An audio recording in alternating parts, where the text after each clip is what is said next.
What's up, Taiwan? I'm Jeremy Olivier with news from here in Taiwan and around the world.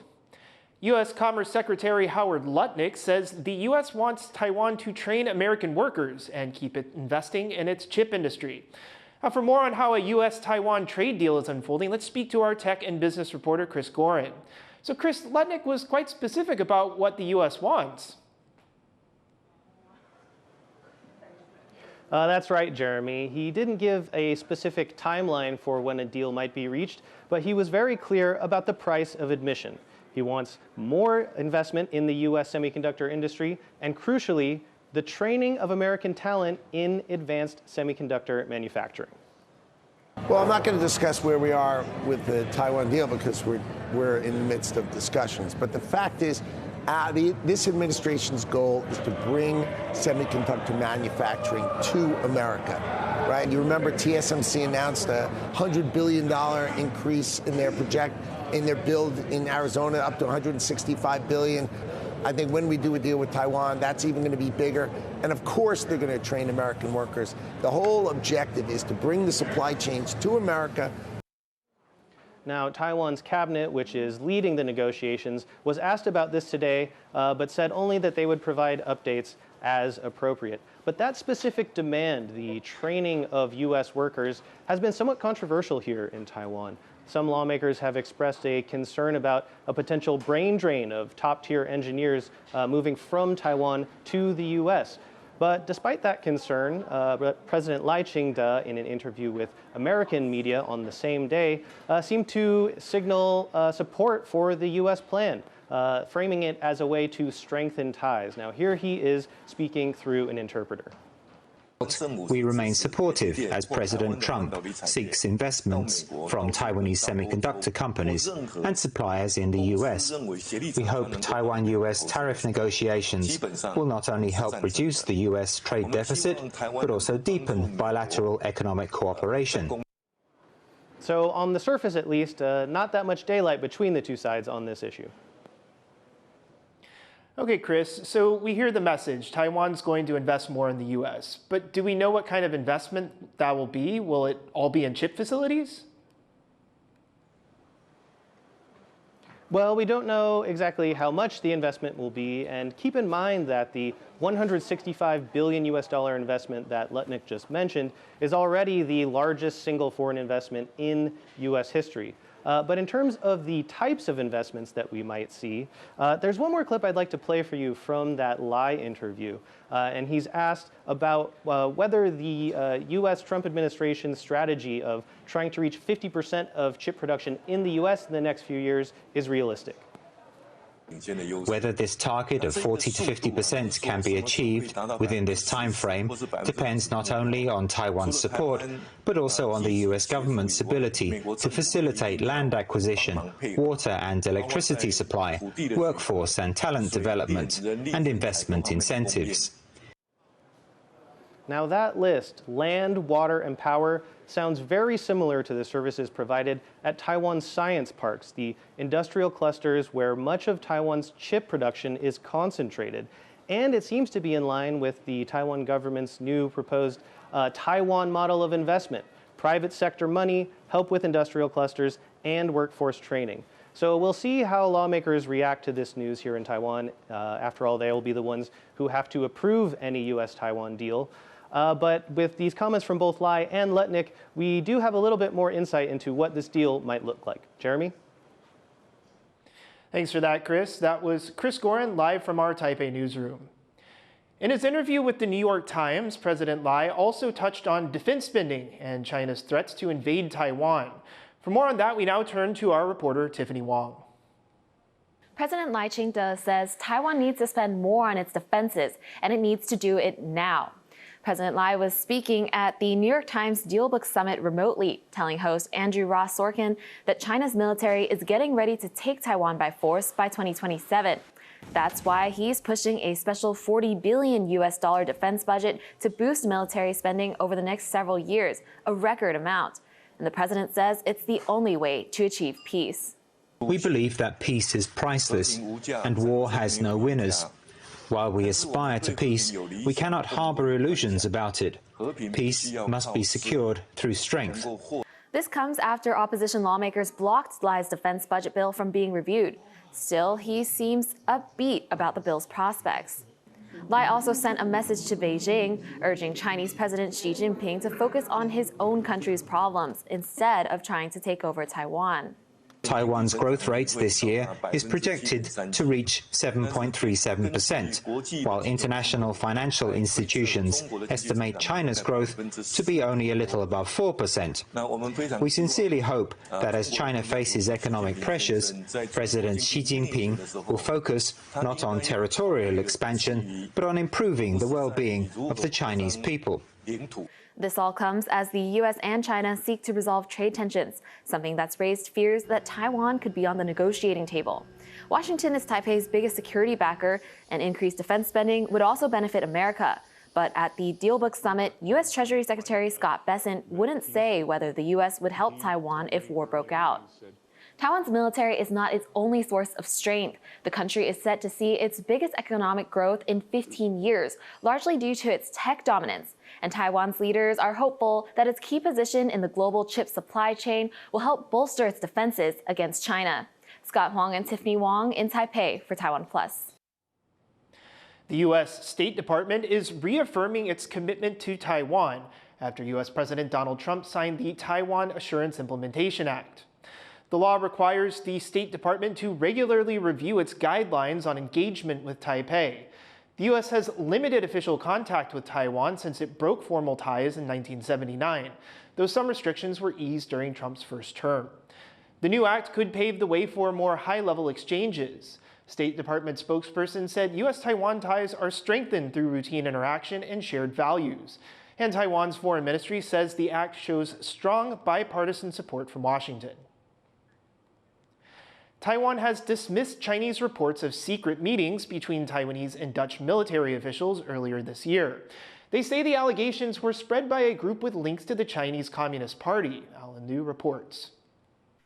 Flight details, meeting records, even photos of the delegation. This article has raised eyebrows in Taiwan. It claims that 6 senior officials from Taiwan's Military Intelligence Bureau secretly traveled to the Netherlands in May to meet with their Dutch counterparts. Details about their identities and itinerary were then leaked online. The article also alleges that the Netherlands asked Taiwan to help spy on 2 top Chinese semiconductor experts. Taiwan's defense ministry denies the allegations, blaming China's intelligence efforts for the report. 针对中共匈牙利侨社 欧洲万事达网传散我军情局与友盟情报合作已情，国防部军事情报局今日表示，相关内容失真且与事实不符。 Taiwan's National Security Bureau also chimed in, saying it'll conduct a thorough investigation into possible internal accomplices. 那要尽速的来进行内部的调查，到底是人安的问题还是治安的问题？那另外，在传散的部分也会来溯源，知道他那个操作的手法以及可能背后的目的。 Analysts say China conducts intelligence operations against Taiwan on a regular basis, from previously offering bounties for information on Taiwan's military units to this publicizing of alleged Taiwan-Europe intelligence exchanges. Some see this as China trying to show off its intelligence capabilities to sow discord within Taiwan. 那人员各自放上网，它主要还是为了要彰显说，它不只是靠网络的情资，是要制造说让我们的这个单位内部互相猜疑、互相猜忌。 It may also be to cause trouble between Taiwan and its allies. 它有打乱我方跟友盟安全合作的脚步、节奏的一个用意。那也有这个以情报战为本质，发挥认知作战的一个效果。 With the leaks already out in the public, security experts say it highlights a growing need for Taiwan to strengthen its counterintelligence and cybersecurity. Chris Ma and Ellen Lu for TaiwanPlus. Nvidia CEO Jensen Huang says he's unsure if China would accept the company's H200 chips, even if the U.S. allows their export. Huang says Nvidia cannot ship older chips to China because Beijing won't accept them. His remarks come as U.S. lawmakers choose not to block Nvidia from selling its advanced chips to China. President Trump, who met with Wang on Wednesday, has not said whether he will approve the sale. U.S. and Taiwanese defense contractors have struck a deal aimed at improving Taiwan's drone fleet. Under the agreement, U.S.-based firm Vantor will help local fighter jet developer AIDC integrate navigation systems into its combat drones. They say this could make the drones more accurate in wartime. It comes as Taiwan's military works to beef up its defenses against aggressive moves by China. The Defense Ministry says it will buy almost 50,000 drones over the next 2 years and train reservists how to operate them. Taiwanese hardware giant ASUS has confirmed a cyber breach following an alleged attack by a Russia-linked hacker group. The PC company says the breach only affected some camera source code on ASUS phones and that user and company data are safe. The hacker group had posted that it stole at least 1 terabyte worth of data from ASUS's internal system and threatened to release it. Indonesia and Sri Lanka face a painful cleanup a week after cyclones pummeled the two countries.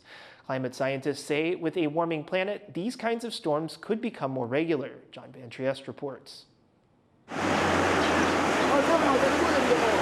The floodwaters are still high, more than a week after Cyclone Senyar hit Indonesia. More than 700 are dead, and the survivors are suffering. Rice farmer Edo Sitompul sheds a tear at the destruction, including heavy damage to his home and devastated crops. He says he just wants everything to go back to normal, but acknowledges that won't be easy. His wife says they've done little but cry and attempt to clean up. What the future holds is anyone's guess. We have a lot of debt, but we borrowed from other people too. All of that debt was for the children, for small things like trying to plant rice on a little plot. But now there's nothing left to rely on. Everything is destroyed. So we don't even know anymore what we're going to eat in the days ahead. Local officials say providing relief is their priority, but at least in some places, getting essentials is proving hard. We have no blankets here, no towels, no diapers, no baby milk. It's a similar story in Sri Lanka, another island nation hit by a violent storm last week. The death toll from Cyclone Ditwa is nearing 500. These people in the landslide-hit town of Mawatura are digging through rubble by hand, searching for those who didn't make it out in time. We got together later and looked. Part of the village had disappeared. There was nothing left. Then we left to the temple for the night. We came back early in the morning. We saved a couple, but the child was dead. We took the two to the hospital and then came back to find buried bodies. That's what we're still working tirelessly for. And, like in Indonesia, there's financial ruin. The owner of this electronics repair shop in the town of Gampola thought moving his goods upstairs would save them from the flood. He was wrong, and he estimates losses of more than $22,000 US. There were about 20 television sets, and there were brand new LED TV sets. There were a lot of electronic goods that we had just repaired. Scientists warn a warming Earth could bring more intense storms like this to places like Sri Lanka. What we know is that the cyclones that we have, that are about in the same number, they become more intense. So they produce more rain, and so they are more impactful. So the same amount of cyclones produce impacts that are larger because they are all becoming more intense. Which could mean the storms that hit Asia in the future could pack a serious bunch, leaving many more cleanups for residents like these. Dolphin Chen and John Vantor for TaiwanPlus. Thank you for watching What's Up Taiwan. Finally, check out these newly born white lion cubs at a Venezuelan zoo. I'm Jeremy Olivier. Take care and see you next time.